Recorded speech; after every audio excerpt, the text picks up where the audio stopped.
Everyone knew that Marco, the big shot in the Beijing elite circle, had a precious little girl he pampered like a princess. She was spoiled, arrogant, and willful. Even at our wedding, she showed up in a dress that looked almost identical to a wedding gown, making me, the actual bride, look like a joke. It wasn't until my family and I bankrupted Marco that little princess finally came groveling, begging me for forgiveness. But I just sneered and said, "Weren't you the one jealous of me before? Didn't you want to be Marco's bride? Then I wish you two an everlasting romance, in prison." Chapter 1. Just as I walked in wearing my wedding dress, I saw her standing on a small balcony on the second floor. She wore a white gown nearly identical to mine, tears in her eyes. She looked down at Marco, and Marco looked up at her. At that moment, I, the legitimate bride, looked like a clown. I was holding onto my father's arm and clenched my fist, but he pressed my hand down gently.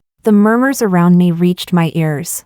Who is that girl? Who wears something like that to someone else's wedding? No manners at all. A woman next to her tugged her arm and whispered, "That's the girl Marco has been raising like his own for 18 years. They're really close. Everyone knows what her real intentions are." But Marco's mother couldn't stand her and forced him to choose Camila as his wife. Finally, under his mother's sharp glare, Marco reluctantly looked away. The girl on the balcony was then pulled inside. They forced her to change out of her gown and wait obediently by Marco's side. I walked forward with a graceful smile, perfectly fitting Marco's mother's image of a refined lady. And right in front of that girl, I let Marco put the ring on my finger, then made our vows before the pastor. I could see her eyes turning red from holding back tears. Marco's face didn't look good either. I looked at them coldly, a trace of mockery in my eyes. Feeling sorry for her? Then let me make it even worse. Just before she broke down completely, I grabbed her hand. With a warm, cheerful smile, I said, "So you're Luna? Starting today, I'm your mom." The crowd froze, then burst into laughter. Still smiling elegantly, I looked at her kindly and added, "They say daughters are their father's lovers from a past life. You two really proved that point." That smile never left my face. And that girl looked like someone who'd just been stripped bare in public. The secret she'd buried deep inside had been completely exposed. Amid the stares of the amused crowd, she fled in shame and fury. Marco, standing to the side, was held firmly in place by me. My smile didn't waver. "Darling, for the sake of our family's partnership, I suggest you continue with me to toast the guests." Marco glared at me, as if barely suppressing his anger. But in the end, he swallowed it down and walked alongside me. Chapter 2. The wedding concluded flawlessly. It signaled a deeper alliance between our families. Afterward, Marco was too busy working with my family's overseas partners to manage the tension between his new wife and his precious girl. So I had to handle it myself. That's why, when I took a car to Marco's private villa, from afar, I saw my luggage tossed across the lawn, and that girl stood at the entrance like the lady of the house, chin high, waiting for me with disdain. I was pampered too. You know, even the maid who followed me was itching to throw a punch at her arrogance. But I gently held her back. I got out of the car and bent down to pick up the emerald necklace lying at the girl's feet. Then I straightened up, looking at her with a half smile. "Do you have any idea how much this necklace is worth?" The girl tilted her chin proudly. She sneered, "Only broke people wear that kind of stuff. I wouldn't be caught dead in it. My dressing table's full of those. Uncle Marco bought them all for me. Want me to gift you a few?" The moment she finished speaking, I gave a glance to the servant behind me. She got the message. Without hesitation, she stepped forward and slapped the girl hard across the face. The girl clutched her cheek, staring at me in disbelief. The servant scoffed. "What kind of thing are you, speaking to our miss like that?" Then, under another glance from me, the maid pinned the struggling girl down at my feet. I raised her chin with one hand, carefully examined her pampered little face, and then slapped her twice, even harder. Marco lived in a townhouse complex. The houses weren't far from one another. The crisp sound of my slaps drew the neighbors out. Seeing her humiliated expression, I chuckled softly. "I don't care who you are. I'm Camila. I settle every score. If you dare make me unhappy, don't expect mercy." I stepped on her outstretched hand. The sharp heel of my shoe pressed into her perfectly manicured knuckles. Luna, I said. I know Marco's raised you by his side for over a decade, but I'm warning you, know your place. There's only room for one lady of the house. If you've got what it takes to get Marco to marry you, fine. If not, stay in line. Put away your petty little tricks, or every time I see you act up, I'll beat you until you learn. As I finished, Luna tried to curse at me, so I gave her 2 more crisp slaps. Her mouth filled with blood, and she finally shut up. Someone watching from next door finally couldn't stand it. He rushed over and grabbed my raised hand. Camila, don't you think you're going too far? Luna's just a child.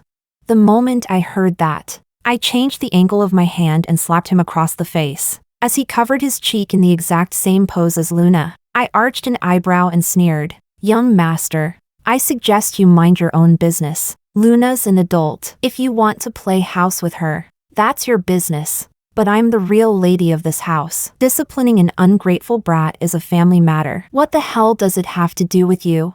Watching his face turn redder and redder, I hit him with the final blow. My maternal family just acquired 30% of the shares in the Goo Corporation. That makes us your company's major shareholder. If you don't want to piss me off, then get lost. Then I gave the servant a look. She understood immediately, grabbed Luna by the hair, and dragged her into the villa like she was trash. Chapter 3. Luna wasn't related to Marco by blood, but Marco truly raised her like a treasure in the palm of his hand. Even her bedroom was right next to his. According to the housemaids at Marco's place, it was because Luna often had nightmares, and staying close made it easier for Marco to soothe the little princess at night. I immediately let out a cold laugh. The staff in Marco's house all knew I wasn't someone to mess with, so they shrank back, avoiding my gaze. With a half smile, I said, "So what does that make me? The actual wife? Just a third wheel? Or am I part of their little roleplay too?" The butler instantly caught my meaning. He turned and ordered the servants to move Luna's things downstairs. I watched coldly as her belongings were carried out, piece by piece, into a room on the first floor. My expression couldn't have been colder. I didn't care what went on between Marco and Luna in the past, but if Luna dared to come near me without knowing her place, then I wouldn't hesitate to slap her again. After all, our 2 families were now locked in a major business partnership. No one dared lay a finger on me, perhaps sensing his precious girl had been wronged. Marco came home that very night. At dinner, I wore a light green cheongsam with a simple shawl on my shoulders. Graceful and dignified, exactly the image of a refined lady. I smiled as I ladled soup for Marco. Just as I set it down in front of him, Marco glanced at me, then let out a sneer and suddenly flung the entire bowl. Scalding soup splashed everywhere, with a few drops landing on the back of my hand. My skin turned red instantly. Across the table, Luna's eyes gleamed with smug delight, though her face wore a pitiful expression. Marco scoffed. "Now you know what pain feels like? But when you hit Luna this morning, did you care if she hurt? Camila, have I been too nice to you?" Luna stood up tearfully from the side, soft and pitiful. She tried to mediate. "Uncle, it's all my fault. Please don't fight because of me." But I slowly stood up. The virtuous, submissive expression on my face vanished completely. I stared directly at Marco, then without hesitation, slapped him hard across the face. "Marco, I'm throwing your words right back at you. You dare speak to me like that? Have I been too nice to you?" As my voice fell, a red handprint bloomed on Marco's face. Since I hit him with the hand wearing my ring, the metal had even scratched his cheek. Luna shrieked. She rushed to Marco's side, delicately touching his face with trembling fingers. Her voice choked with tears. "Uncle, are you okay?" I stared coldly at the 2 of them clinging together, then gave a sharp laugh, grabbed a porcelain plate from the table, and smashed it to the ground. The plate shattered instantly, pieces flying everywhere. One shard happened to strike Luna just below the eye. Luna screamed, clutching her face. One of the maids quickly stepped in to block Marco, who was furious and looked ready to attack me. Still smiling, I bent down to pick up a sharp shard of porcelain from the floor, and walked toward Luna. Chapter 4. Marco knew exactly what I was about to do, but he couldn't break free from the tall, strong servant restraining him. Furious, he roared at me, "Camila, don't you dare!" I ignored him completely, giving a subtle glance to the servant by my side. She understood instantly and stepped forward. Her grip on Luna's wrist was like an iron clamp, impossible to break. In the other hand, she held a shard of porcelain. With swift and clean movements, 2 sharp strikes. Luna's pampered little face instantly bloomed with cuts. She let out a shriek, clutching her face as she stumbled backward. I stood by the table with my arms folded. Smiling, I picked up the red wine beside me and raised my glass toward Marco. In excellent spirits, watching Marco's face twist with rage, I smiled and said, "Marco, if you had any spine, you wouldn't have married me. But since you needed something from my family and took me in like a sacred deity, then I make the rules in this house." "Luna? What the hell is she? And she dares to show me attitude?"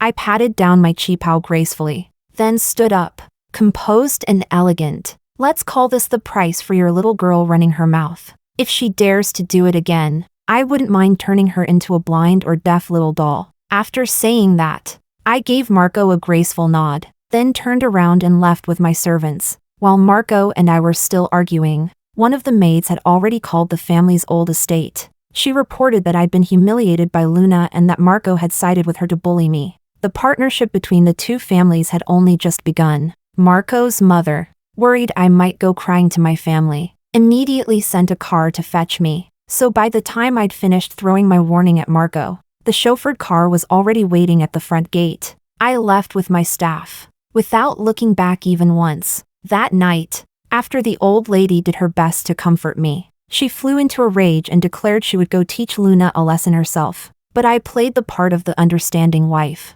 I said Luna was just a young girl acting on emotion, not worth holding a grudge. Marco's mother was deeply moved by my grace and tolerance. She immediately gifted me several pieces from her private jewelry collection. Chapter 5. And just like that, I stayed at the old estate for over 10 days. It wasn't until, during a business collaboration with my family, my brother casually mentioned me, with unmistakable implication in his tone, and asked Marco where I was. Only then did Marco reluctantly come to the old estate to bring me back. He and I put on a flawless performance in front of his mother, and only after that did we hold hands and get into the car together. Back at the villa, the living room had been completely redecorated by the butler to match my tastes. The European-style sofas were gone, replaced with Chinese wooden furniture. Simple, elegant, and dignified. I took off the coat I had draped over my qipao. Smiling, I asked, "Where's the little princess?" Before Marco could speak, the butler eagerly chimed in. "Miss said she didn't want to disturb your peace, so she moved to Tao residence." I raised an eyebrow. "Moved out?" The butler saw my unreadable expression and was about to say something, but I raised a hand to stop him. "We're all one family, as long as she doesn't cause trouble. This villa can barely spare her a room, but moving out like this makes her look like the mistress Marco is keeping in the shadows." As soon as I said that, Marco's face turned dark. He frowned and warned me, "Camila, I'll say it again, Luna and I only have an adoptive relationship." I arched an eyebrow and chuckled lightly. "If you weren't always pulling shady moves, maybe I'd believe she's innocent. The problem is, Tao residence is nicknamed Mistress Central. Kinda hard not to overthink it, don't you think?"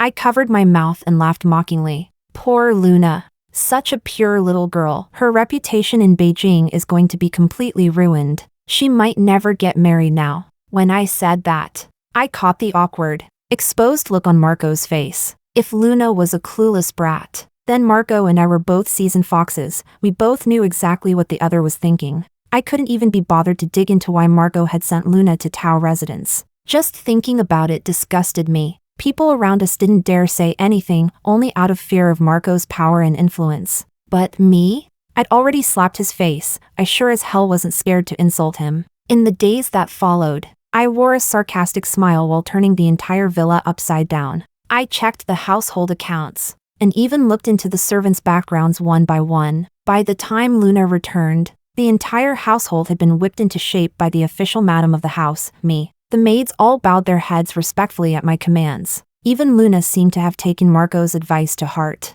She returned quietly, causing far less drama than before. Luna had never been particularly bright in academics. To support her, Marco spent a fortune sending her to art school. then even hired top-tier agents to help squeeze her into a top university's design program. Now in her senior year, Luna was about to graduate. To give her face time to recover from the cut I gave her, she stayed home to finish her final project. At the dinner table, she whined to Marco, saying how hard the graduation project was, how much effort it took. Marco played along perfectly, gently soothing her, even promising that once she finished the project, he'd take her to Scandinavia for a vacation. I listened to their little flirt fest. My face nearly broke from holding back my laughter. Finally, I let out a light chuckle. Luna immediately sensed it. She turned toward me with a scowl, completely forgetting the pain of her earlier slap. She glared at me. "What are you laughing at?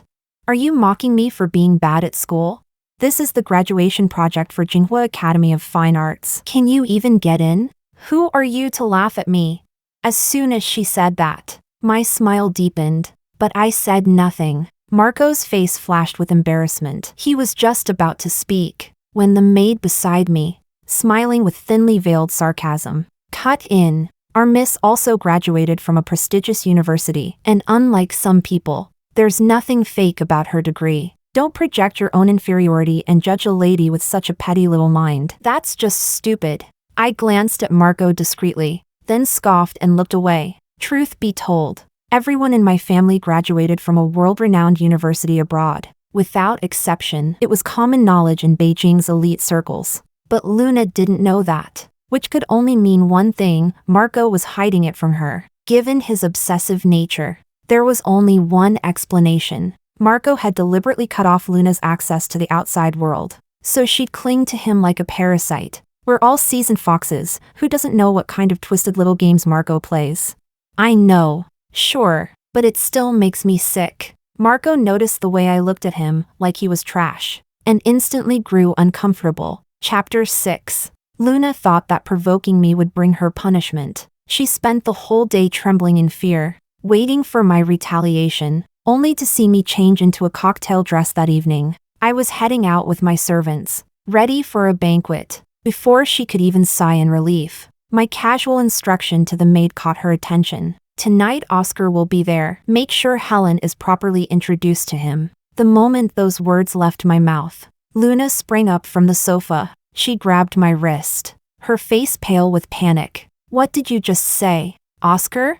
I looked up slowly, meeting her flustered expression, with a faint, mocking smile. "Of course, his mother is looking for a fiancé for her son, and she's taken a liking to my niece." Luna's eyes widened at that. She was just about to protest, but the maid stepped forward, blocking her firmly. "Miss, your face hasn't healed yet. Going out like this would be embarrassing. For Marco's sake, you'd better stay home and focus on recovering." Without another glance at her, I ignored Luna's shouts, got into the luxury car with my staff, and left. Once, Luna still had some girlish dreams, still harbored hope for Marco. For him, she had willingly defied Marco's mother. She even rejected Marco's mother's efforts to arrange good matches for her, and she mocked Marco's mother, claiming she wasn't capable enough to keep her own son in check. She thought that by attacking Marco's mother, she could strengthen her bond with Marco. Marco's mother was so furious she nearly had a heart attack,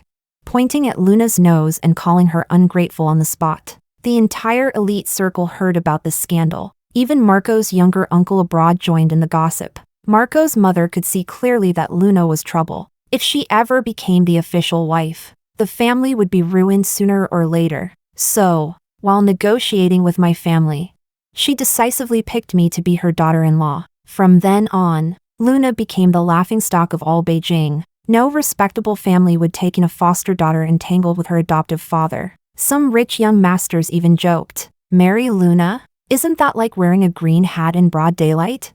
While all her girlfriends one by one found new partners, Luna, thanks to Marco's protection, barely knew any of the eligible heirs in the circle. She began to panic. She humbled herself and tried approaching Oscar. Oscar, of course, was no saint. He never turned down a pretty face. The two of them played with fire, and before long, she was pregnant. From my seat in the luxury car, I watched Luna run out the gate in a panic. Her desperate look made me feel all the more delighted. Oscar only toyed with Luna, he had no intention of marrying her. So when his mother began looking for a proper fiancé, Oscar had already forgotten all those vows of eternal love he'd whispered to Luna. He agreed without hesitation. The car soon arrived at Oscar's family estate. Greeted warmly, I stepped out with a smile. Standing at the entrance, I exchanged pleasantries with Oscar's mother. After all, I was now the eldest daughter-in-law of a powerful family. And my own family had been shining brightly in recent months, not to mention my legendary act of publicly slapping the adopted girl. Now, all the noble ladies of Beijing gave me 3 parts respect. Oscar's mother had her eyes on my niece, her tone filled with careful flattery. I was equally gracious. I agreed on the spot, only waiting for the younger generation to confirm. Watching Oscar's mother's face light up with joy, the corners of my mouth curved slightly, a hint of sarcasm glinting in my eyes. Your son is already 28 and has achieved nothing. And he's out here knocking up other women without taking responsibility. Meanwhile, my niece Helen is only 21, already running her own business in Europe, thriving like a star. And you think your family is worthy?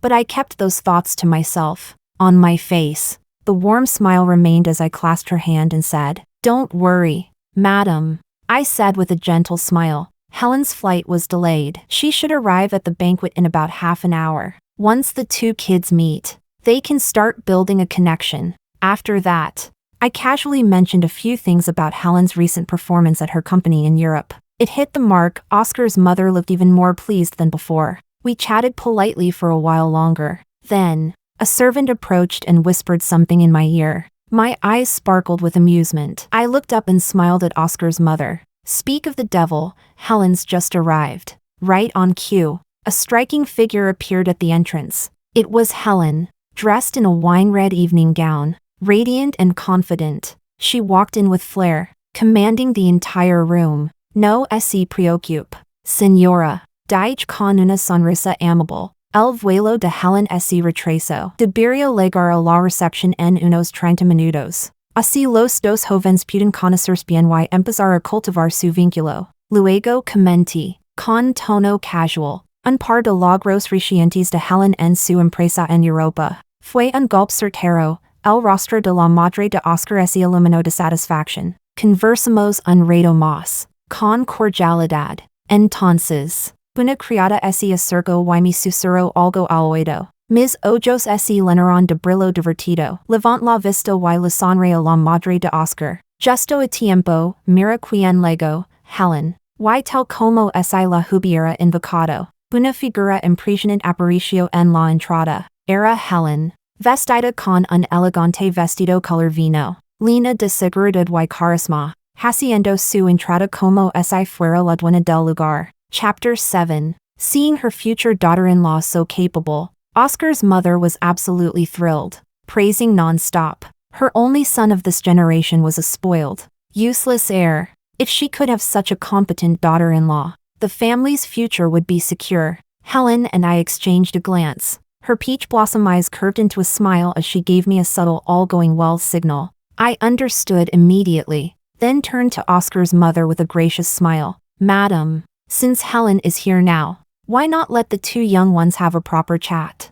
Oscar's mother nodded happily. She immediately took Helen by the hand and led her inside. Out of the corner of my eye, I saw what I'd been waiting for. Another luxury car belonging to the Margot household. If I remembered correctly, it was the one that specifically chauffeured Luna. I subtly shifted my body to block Oscar's mother's view, then continued chatting with her with a smile. Helen, having battled in the business world for years, had no trouble playing Oscar like a fiddle. Within 10 minutes, the impatient man was grinning from ear to ear. So when Luna stormed into the banquet hall, what she saw was Oscar and Helen chatting intimately. Luna, sheltered by Margot all these years, had barely attended any proper social events. Most people only knew her name, few had ever seen her face. So when she barged in, people thought she was some clueless starlet without manners. Before anyone could react, Luna rushed up to Oscar, shoved Helen aside, and slapped him hard across the face,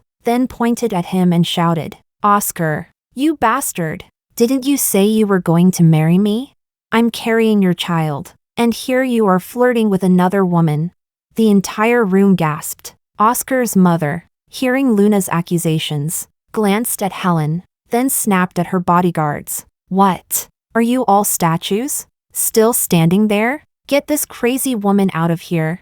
2 guards rushed over, just as they grabbed Luna's arms. She flung them off. Struggling, Luna screamed, "Let's see who dares touch me." The guards froze, unsure of what to do, and looked to Oscar's mother for orders. She too was stunned and instinctively turned to me. I stepped forward, catching a clear view of Luna's face beneath her messy hair. And then the scene truly turned dramatic. I gasped in shock. "Luna, didn't I tell you to stay home and rest?" Luna's eyes were filled with hatred as she roared at me. "You told me to stay home just so your niece could marry into a rich family, right? I'm telling you, no way. I'm already pregnant with Oscar's child. His family has to take responsibility." Right after she said that, I slapped her clean across the face, then glanced back at my assistant with a signal. They understood immediately, stepped forward and gagged Luna on the spot. Smiling calmly, I apologized to the guests. "So sorry, everyone. Luna's been mentally unstable lately, always spouting nonsense. We were careless today and let her run out. Please don't take her words to heart." Then I apologized to the hostess, saying I'd be taking Luna home early. Oscar's mother's face was ashen, but she said nothing, because in the chaos just now, she had looked at her son, and no one knows a son better than his own mother. The guilty, panicked look on Oscar's face said it all. He hadn't even married yet, and she was about to become a grandmother. Worst of all the women he could have messed with, he picked one raised by a Beijing power figure. Chapter 8. On the way home with Luna. I had my trusted aide call Marco's mother in advance to explain Luna's current situation. Upon hearing the news, Marco's mother nearly fainted from rage. After catching her breath, she immediately ordered me to keep a close watch on Luna. She would be coming over right away. Back at the villa, Luna was roughly thrown to the floor by the servants. Clutching her stomach, she screamed, "Are you blind? If something happens to me or the baby, can you afford the consequences?" Before she could finish the sentence, the servant standing next to her slapped her across the face, twice. I sat calmly on the sofa in the living room, picked up a cup of tea, and took a slow sip. Then I smiled. "You don't seriously think that baby in your belly is worth anything, do you?" Luna raised her chin, about to retort, but I cut her off. "Oscar's mother just called me. She hopes you'll abort the child. The young master is still unmarried. He cannot have an illegitimate child." Luna's eyes widened in shock. She asked, "Then why won't Madam just let me marry into the family?" She scrambled forward on her knees. "I've been raised by the Marco family for over 10 years. My status is far more noble than Helen's. The Marcos hold immense power in Beijing. Marrying into our family is a blessing for hers." She wanted to say more, but the sarcastic smile on my face made her shrink back. A maid standing behind me sneered, glancing up and down at Luna with disdain. "Don't you get what Madam is saying? She means she doesn't want someone like you to be her daughter-in-law. That's it." Luna stared, eyes wide, as if she couldn't believe what she was hearing. But I didn't think that was enough. Still smiling, I twisted the knife. "Helen is the same age as you. She started her own business while studying abroad and is now worth over 100 million. You, on the other hand, are entangled with your adoptive father in Beijing and can't even manage to graduate. The gap between you two is obvious to anyone. And you ask me why she won't let you marry into the family?" After I finished, I kicked Luna aside with one swift motion. Then I elegantly dusted off my clothes, though there was no dust to begin with. Smiling, I turned to Marco's mother, who had just arrived with a stormy expression. "Mother, Luna is all yours now. As your daughter-in-law, I'll head upstairs to review the account books." Marco's mother nodded, then gave Luna, who was still lying on the ground, a menacing glare. That night, I never went back downstairs. The next morning, the servants reported to me, Marco's mother had taken Luna to get an abortion. Once the baby was gone, she planned to send Luna to a mental hospital. Most likely, she'd never return to this house again. As for Marco, the old lady would speak to him personally. I nodded and asked casually, "How are preparations going on my brother's side? Everything in place?" The maid looked up and met my eyes. I smiled gently at her. She nodded and replied cautiously, "Please rest assured, everything is ready. We can act at any time." Chapter 9. To avoid offending anyone publicly, Marco's mother went all in against Luna behind the scenes. Right after Luna had her abortion, she was swiftly sent to a mental hospital under the pretext of having manic episodes. By the time Marco, still on a business trip in Beijing, got the news, Luna had already been admitted and processed. Helen had just returned to China after a long trip abroad. She and I were enjoying tea in the living room when Marco suddenly burst through the door, heading straight for me. He stopped in front of me and demanded, "Camila, where's Luna?"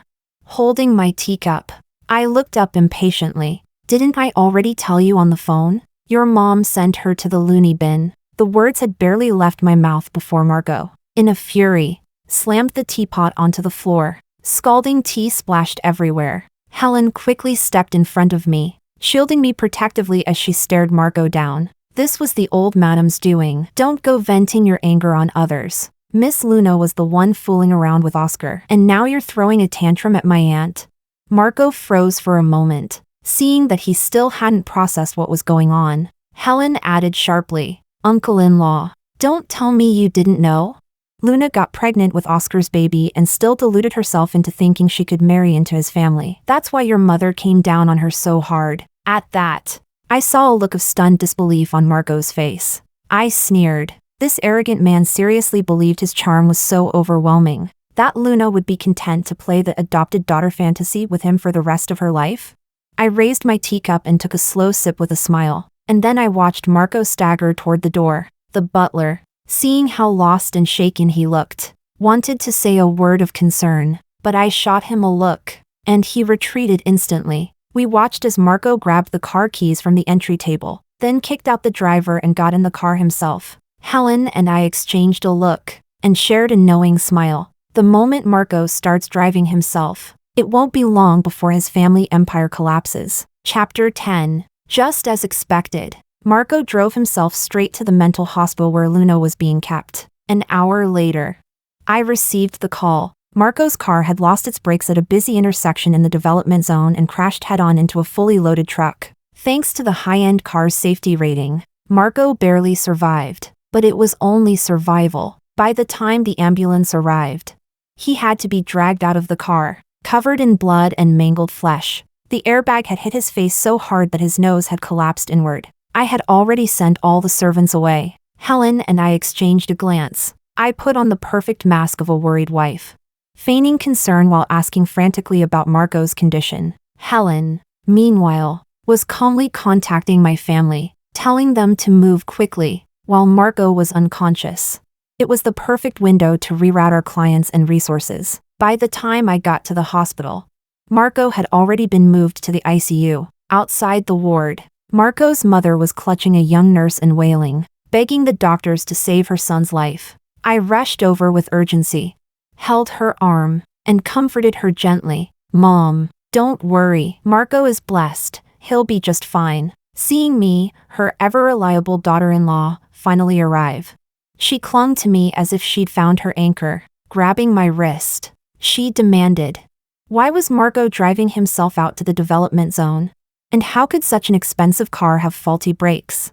I immediately put on a pained, hesitant expression. Then, under her pressing, I said slowly, "It was Luna." Seeing her face twist in fury, I quickly added, "Marco came home and kept asking me where Luna was." I told him the truth, and right after I said it, he got furious, grabbed the car keys, and stormed out. The luxury car outside? The driver said it was the one Luna tampered with. She wanted to stage a chance encounter with Oscar, planning to cause a crash. But the plan fell through. The car was left in the garage, and no one thought to fix it. Marco just happened to drive that one out, without showing it. I cleanly pushed all the blame onto Luna, doing my best to paint myself as the innocent bystander. Marco's mother had always despised Luna. As expected, her face instantly twisted in disgust. Sure enough, the very next second, she snapped and barked at her assistant. "Get the car ready. I'm going to that damn mental hospital to personally deal with that troublemaker." She stormed off without hesitation, Before leaving, she reminded me, keep an eye on Marco. If anything happens to him, call her immediately. I nodded and watched her leave. What she didn't know was, this hospital, though outwardly a prestigious private institution, had actually been bought by my family 5 years ago. The upper management had all been replaced. Now, the entire hospital was under our control. Chapter 11. The old madam stayed at the psychiatric hospital the entire day. By the time Marco was transferred out of the ICU, she still hadn't returned. I stepped forward to ask the doctor about Marco's condition, only to be told that he was now in a vegetative state, with almost no hope of waking up. I nodded calmly and passed the news to Marco's mother. She fainted on the spot. Outside, Marco's secretary was pacing anxiously upon hearing that his boss had become a vegetable. He looked devastated, but the boss still had business negotiations pending, and the board is already in chaos. Helen, who had rushed over, exchanged a glance with me. Then she stepped forward and said to the assistant, "Everything's in a mess right now. The only one who's still thinking straight is Madam. Besides, when the two families merged, Madam received 5% of the company's shares approved by the board. Right now, Madam should be the one taking charge." The assistant hesitated. I smiled at him and said, "Marco's a vegetable now. There's no difference between him being alive or dead. His mother's in the middle of a heart attack and undergoing emergency treatment. So what exactly are you hesitating for?" As I finished speaking, the assistant saw the smile on my face that didn't reach my eyes, and shivered. He immediately nodded and bowed, offering to lead the way. Thanks to the merger between our families, my family had subtly infiltrated Marco's company. Most of the executives had entanglements with my own company. Even a large portion of the shares had been quietly acquired by us through other shell companies, which made my entry into the firm practically effortless. When I arrived at Marco's office, 3 of the company's vice presidents were already waiting outside with reports in hand. When they saw me enter, they exchanged a knowing glance and greeted me. "Good afternoon, boss." I nodded and took the documents they had prepared for Marco, then walked into his office. While Marco's mother was still in surgery, I took over the group's entire operations. Those 3 vice presidents became my loyal pawns. At my signal, they helped transfer a significant amount of funds and patent technologies to our family. By the time the old lady realized what was happening, most of the company's key resources were already in my hands. When Marco's mother was finally able to get out of bed, the first thing she did was summon me to her hospital room for questioning. I walked in with my assistant. She looked me up and down like she'd never seen me before. I smiled back at her, placing the fruit basket I brought neatly beside her bed. She let out a cold chuckle. "No wonder you're the daughter of a major family, Camila. You've really exceeded my expectations." I kept smiling, but my words were sharp. "And what kind of woman did you expect to see? Wearing a cheapao, pretending to be a gentle, dutiful wife, waiting on you hand and foot like a saint?" I tilted my head, my smile dripping with malice. "Sorry to disappoint you. My family and I now hold 15% of the shares. After the next board meeting, I'll officially be the new chairwoman of your family business. I get it, Marco's a vegetable now, and you want to pass the throne to your brother's son, but you're not in a position to decide that anymore." I smiled and locked eyes with her, saw the hatred flash across her face as her schemes were exposed. She let out a scornful laugh. "And you think you're qualified?"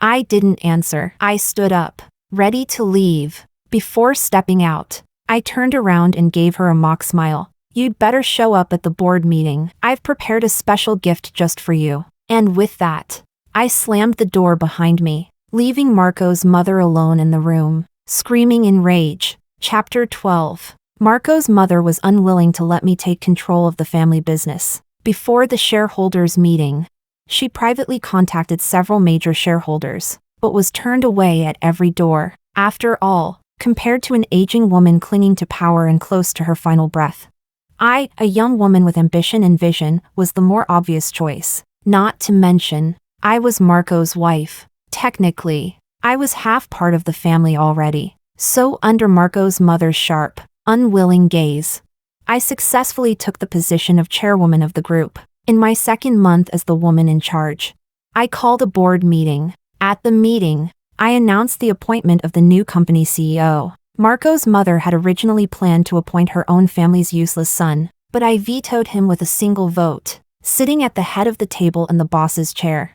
I looked at her with a faint smile. This new CEO, well, you're already quite familiar with him.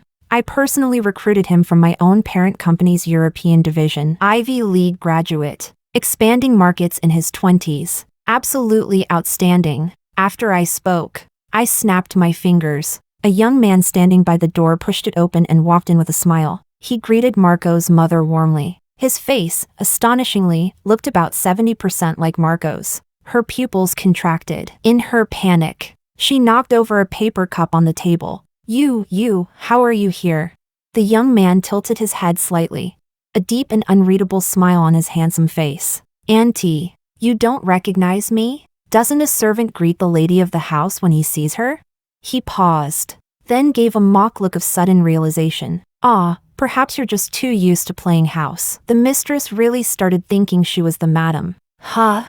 I smiled and greeted the young man. Then, in front of the entire boardroom, I publicly humiliated Marco's mother. Back then, you climbed your way up as the mistress, forcing the legitimate wife to leave the country. But I bet you never expected that even though you orchestrated that car accident to kill her, her child, who was already full term, still survived, right? The evidence of your involvement in the lady's death, and the forged version of the old chairman's will, have already been handed over to the police. They're on their way to the company right now. You've got 10 minutes left to say your goodbyes. With that, I turned and left the room. As I rode the elevator down, I saw the flashing lights of police cars pulling up in front of the building. I casually thought to myself, well, they're right on time. Chapter 13. After the dust had settled, the true heir of the family, Oliver, invited me to a cafe downstairs from the corporation building. Oliver adjusted his gold-rimmed glasses and smiled with gentlemanly grace. Thank you for bringing me home. I shrugged and replied, our mothers have been best friends for decades. It's only right. Besides, my footing in the company still isn't completely stable. Now that you're back, you can give me a hand. Oliver nodded, then casually changed the topic. That mistress was convicted on multiple charges and sentenced to decades. She'll probably die in prison.